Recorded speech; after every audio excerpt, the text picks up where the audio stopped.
morningnews.india.com पर आपका स्वागत है। मैं हूं विक्रम शर्मा। सवाल ये खड़ा होता है, आखिर बीजेपी की ऐसी कौन सी मजबूरी थी कि राहुल गांधी के मामले में जल्दबाजी की? क्या बीजेपी यहां चूक कर गई या बीजेपी के सिपह सालार उन्होंने कुछ जल्दबाजी की? राहुल गांधी को 2 साल की कोर्ट से सजा हुई तो आनन फानन में इतनी जल्दबाजी में बीजेपी ने उनकी सदस्यता रद्द करने का प्रस्ताव लोकसभा सचिवालय को भिजवाया और केंद्र सरकार के इस प्रस्ताव के बाद में उनकी सदस्यता रद्द हो गई। इतना ही नहीं, जल्दबाजी इसमें भी दिखी, जब उनकी सदस्यता रद्द हो गई तो उनका बंगला खाली कराने का भी नोटिस दे दिया। कुल मिलाकर देखा जाए तो राजनीतिक परिदृश्य और लोगों की बातचीत के आधार पर लग रहा है कि इस पूरे मामले के अंदर बीजेपी ने बहुत जल्दबाजी की और इस जल्दबाजी के कारण उन्होंने राहुल गांधी को एक गेंद ऐसी पासा फेंक दिया उनके पास में, जिन्हें कांग्रेस और राहुल गांधी ने उठा लिया और राहुल गांधी ने एक हीरो के रूप में अब कांग्रेस इसको प्रदर्शित करने में लगी है। यह तो तय है कि कहीं ना कहीं तो बीजेपी यहाँ गच्चा खा गई और बीजेपी ने एक तरीके से वॉकआउट दे दिया, या यूं कहें कि बीजेपी ने हड़बड़ाहट के अंदर ऐसा डिसीजन किया जिसका सीधा फायदा कांग्रेस को मिला, या यूं कहें कि वॉकओवर की स्थिति बन गई। और कांग्रेस के भले ही एमएलए संख्या में कम है, लेकिन कांग्रेस ने इस पूरे मामले में विपक्ष के जितने दल थे सबको एक करके एक जाजम पे लिया है। कांग्रेस के जो एमपीज़ हैं उन्होंने संसद के अंदर काले कपड़े पहन के प्रदर्शन किया और संसद की कार्रवाई को चलने नहीं दिया। भारतीय जनता पार्टी की शायद समझ में नहीं आया कि किसी भी मामले में इतनी जल्दबाजी कितनी उचित है, वो भी उस स्थिति में जब राहुल गांधी एक बहुत बड़ा कांग्रेस का फेस है और अभी भारत जोड़ो यात्रा करके उन्होंने अपना कद बढ़ाने में सफलता भी हासिल की है।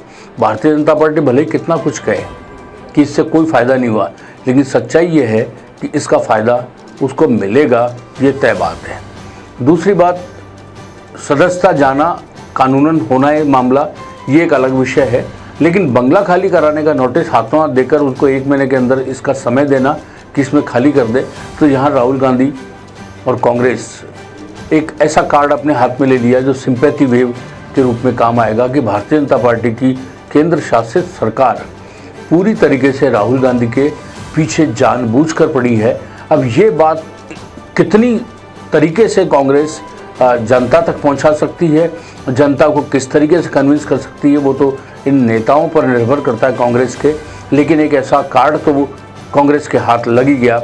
बहरहाल देखने वाली बात है कि कांग्रेस एकजुट होकर क्या अपने नेता राहुल गांधी के समर्थन के अंदर पूरी तरीके से उतर कर बात कर सकती है या इस आए हुए कार्ड को भी फेल कर सकती है। बहरहाल कुछ भी कहिए, लेकिन एक आम धारणा पूरे देश के अंदर इस समय बनी हुई है और विपक्ष के सभी नेता भी ये चाह रहे हैं कि जानबूझकर ये भारतीय जनता पार्टी ने आनन फानन में इतनी जल्दबाजी में सारी कार्रवाई करी, जबकि दूसरे मामले में देखें तो कहीं भी इतनी जल्दबाजी कभी भी केंद्र सरकार ने इस तरीके के मामले में शो नहीं की। लोगों का मानना है और कांग्रेस खुद भी मान रही है कि इतनी अच्छी गेंद इन्होंने फेंकी है बीजेपी ने कि इससे तो डायरेक्ट सिक्सर ही पड़ेगा और राहुल गांधी को हीरो बनने में मदद मिलेगी। देखते हैं, इस साल वैसे भी कर्नाटक के चुनाव सामने हैं, वहाँ की एक सभा में ही राहुल गांधी ने जो कुछ एक मोदी सरनेम वालों के लिए कहा था और उसी मामले में सूरत की कोर्ट ने उनको सज़ा सुनाई है। और अब उस चुनाव के अंदर राहुल गांधी किस तरीके से भूमिका अदा कर सकते हैं और कर्नाटक के चुनाव परिणाम में अभी की जो स्थिति है उसको देखते हुए लग रहा है कि कांग्रेस को इसमें फ़ायदा होगा। और यदि कांग्रेस को कर्नाटक के अंदर फ़ायदा हो गया तो निश्चित मान के चलिए राहुल गांधी का कद बढ़ जाएगा और कांग्रेस को के मुकाबले करने के लिए भारतीय जनता पार्टी को फिर एक नए सिरे से नई रणनीति बनानी पड़ेगी। देखते हैं, हालांकि कर्नाटक के अंदर जेडीएस और कांग्रेस ने पिछली बार मिलकर चुनाव लड़ा था, लेकिन इस बार कांग्रेस और जेडीएस दोनों अलग अलग हो गए, तो वोट कटिंग का फ़ायदा किसको मिलता है ये तो आने वाला समय ही बताएगा। लेकिन राजस्थान, मध्य प्रदेश, छत्तीसगढ़ में भी नवंबर के महीने में 2023 में चुनाव है, उन पर भी कांग्रेस किस तरीके से इसको कैश कर सकती है वो देखने वाली बात है। लेकिन एक बहुत अच्छा मौका बीजेपी ने कांग्रेस को दिया है, कांग्रेस एकजुटता के साथ इसको कितना कैश कर पाती है तो देखने वाली बात है। लेकिन यह तो तय है कि हीरो बनने का कार्ड भारतीय जनता पार्टी ने कांग्रेस के खाते में डाल दिया। अब हमारे साथ बने रहिए। राहुल गांधी, कांग्रेस, भारतीय जनता पार्टी से रिलेटेड जो भी अपडेट्स होंगे हम आपको देते रहेंगे।